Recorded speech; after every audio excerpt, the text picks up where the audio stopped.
একজন নারী চাইলেই অভাবের সংসারে হাসি মুখে বেঁচে থাকতে পারে, প্রয়োজন হলে ভাঙা ঘরেও জীবন কাটিয়ে দিতে পারে। কিন্তু একটা জিনিস কি জানেন, কোনো নারীই মেনে নিতে পারে না যে পুরুষের ভালোবাসায় বিশ্বাস নেই, যার চরিত্রে ফাটল আছে।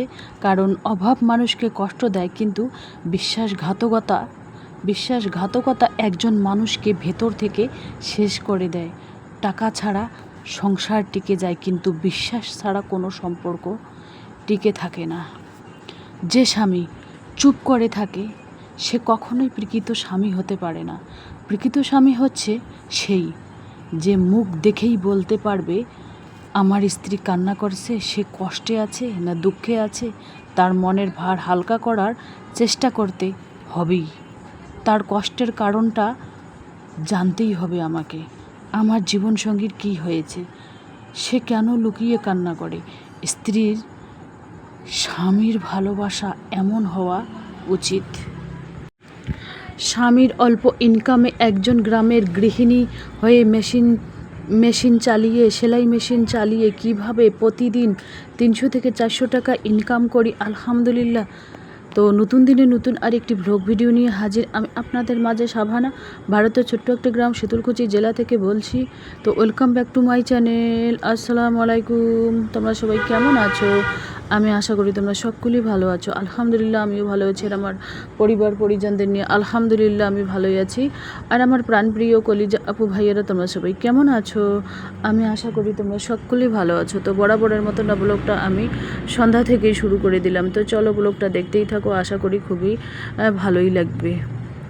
তো এই যে দেখতে পাচ্ছেন কলা, এগুলো কিন্তু খুব মোটা ধরনের কলা, মানে গুড়ের কলা কিন্তু হেভি খেতে, হেভি মিষ্টি।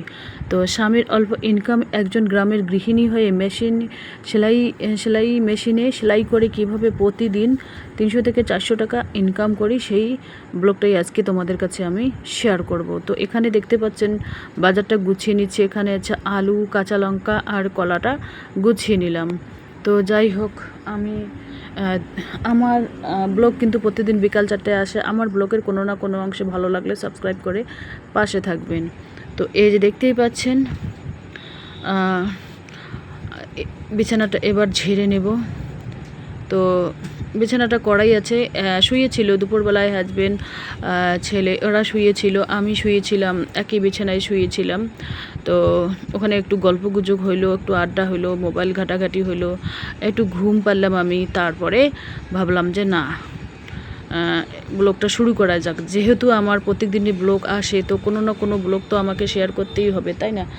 তো এবার কয়েকটা অগোছালো কাপড় গুছিয়ে নেব আমার।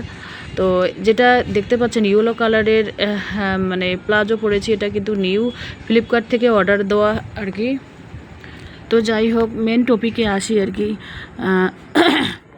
স্বামীর অল্প ইনকামে একজন গ্রামের গৃহিণী হয়ে সেলাই মেশিন চালিয়ে কিভাবে প্রতিদিন 300 থেকে 400 টাকা ইনকাম করি। দেখুন, স্বামী যেহেতু অল্প ইনকাম, তাহলে সেভাবে আমাদের বুদ্ধি খাটিয়ে সংসারটাকে ম্যানেজমেন্ট করতে হবে।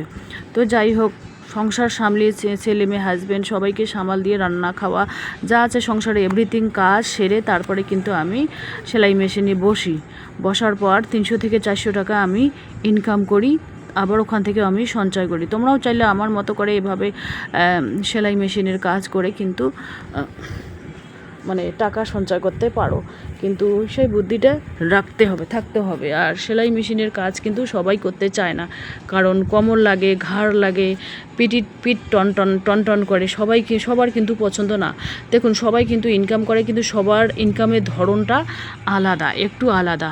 তো যাই হোক, আমরা যেহেতু গ্রামের মধ্যবিত্ত ঘরের গৃহিণী, আমাদের স্বামীর অল্প ইনকামে মেশিন চালিয়ে আমাদের প্রতিদিন 300 থেকে 400 টাকা ইনকাম করি।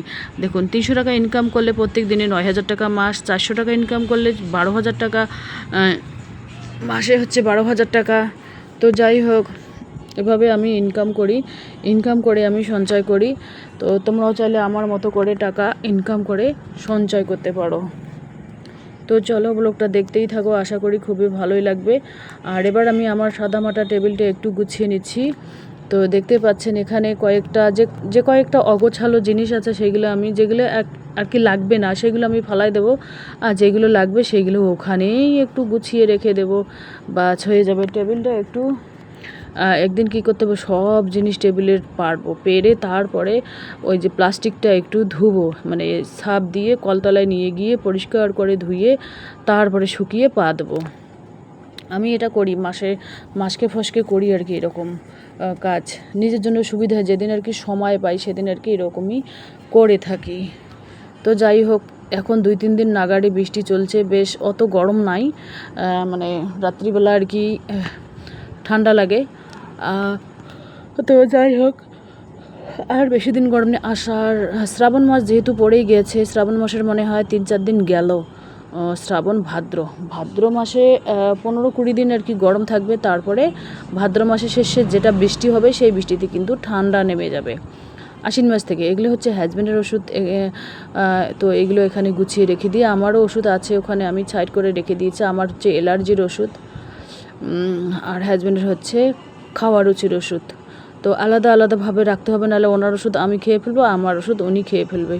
তো যাই হোক, চলো ব্লগটা দেখতেই থাকো। আমার কিন্তু সাদামাটা ব্লগ, আমার ব্লগের মধ্যে কোনো ধরনের মানে বানিয়ে ছানিয়ে আমি কথা বলতে পারি না। আমার যেটা আমি যেরকম আমার পরিবারের কথা নিয়েই আমি সবসময় ব্যস্ত থাকি। পরিবারে কি খেলো না খেলো, কি রান্না করলাম, কোথায় গেলাম, এইগুলো বিষয়ে কিন্তু আমি আলোচনা করি, কিভাবে ইনকাম করবে না করবে সেটাই আর কি। তো যাই হোক, আমি বেরিয়ে পড়লাম, এই যে দেখতেই পাচ্ছেন ব্যাগ ডেলিভারির জন্য বেরিয়ে পড়লাম। তো বৃষ্টি হচ্ছে আর কি বাইরে।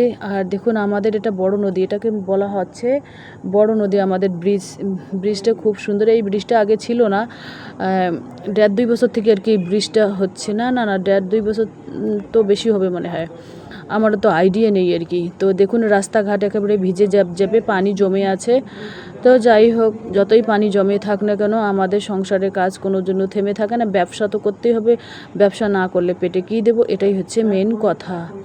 তো যাই হোক, ব্রিজটা অনেক বড় চওড়া, অনেক বড় লম্বা। তো ব্যাগ আমি নিয়েছি, এখানে মেয়ের লাইলিং নিয়ে আসবে, আর আজকে একটা সাদা লেগিংস বার করেছি।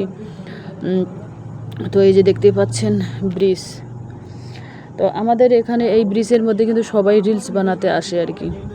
তো আজকে রান্নার আয়োজন কি সেটাই তোমাদের কাছে শেয়ার করব। এখানে মটন রাখা আছে, মটন রান্না করব, আর কুমড়ো দিয়ে মটন রান্না করব। ছেলে কিন্তু খেতে চায় না, রাইস কুকারে অলরেডি ভাত হচ্ছে আর কি।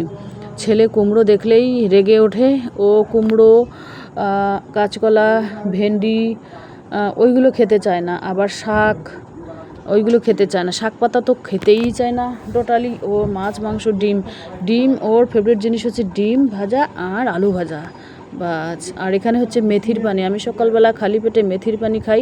আর এখানে কাঁঠালের বীজ ভেজে নিচ্ছি।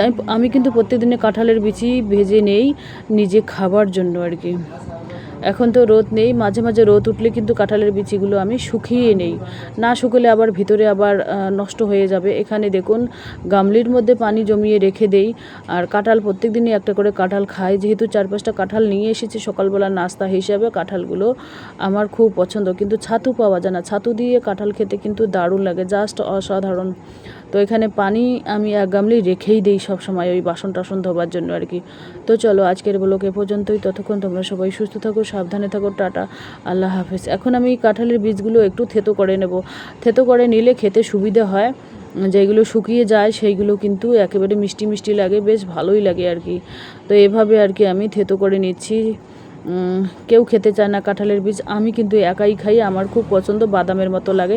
আর কাঁঠালের বীজ খেলে আয়রনের ঘাটতি পূরণ হয়, ম্যাগনেসিয়াম, পটাশিয়াম, চোখের জ্যোতি ভালো রাখে। চলো, টাটা।